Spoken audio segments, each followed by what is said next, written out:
நன்மை செய்கிற தேவனாகிய கர்த்தர் நம்மை பாக்கியவான்கள் என்று அழைக்கிறார். யாருக்கு இது உரியதாய் மாறும்?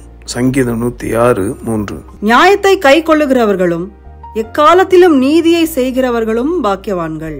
அன்பானவர் 2 காரியத்தை செய்வாங்களாம். நீதியை செய்வார்கள், நியாயத்தை கை கொள்வார்கள். பொதுவாகவே கடவுள் இதுல 100% பர்ஃபெக்டானவரா இருப்பார். அவர்தான் நீதியும் நியாயத்தையும் சரியா செய்யக்கூடியவர். மனுஷர்களாக நாம் இதுக்கு நேர்மாறான வாழ்க்கையை செய்யக்கூடியவர்கள் தான். ஆனால் என்றைக்கு ஒரு மனுஷன் இயேசுவின் ரத்தத்தால் கழுவப்படுகிறானோ, உதாரணத்துக்கு சகையு என்கிற ஒரு மனுஷன் டாக்ஸ் கலெக்டரா இருந்தான். ஆனா என்னைக்கு தேவன் அவனை சந்தித்தார், அவன் சொல்றான், நான் 4 தடவையா திரும்பி தந்துடுறேன். தன்னுடைய தவறுகளை அல்லது மக்களுக்கு விரோதமாக செய்த அநியாயமான காரியங்களை விட்டு வெளியே வந்தான். பிரியமானவர்களே, நீங்கள் பாக்கியவான்களாய் மாற வேண்டும் என்பதற்காக சொல்லுகிறேன்.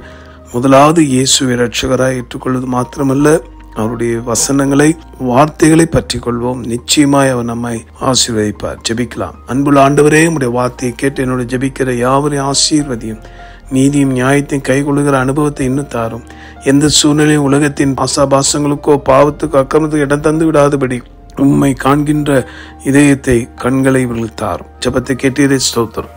இயேசு மூலமா ஜெபிக்கிறோம் நல்ல பிதாவே, ஆமென். உங்களுக்காக திருப்பலில் நின்று ஜெபிக்கிற உங்கள் சகோதரன் மணி ஐயர். God bless you.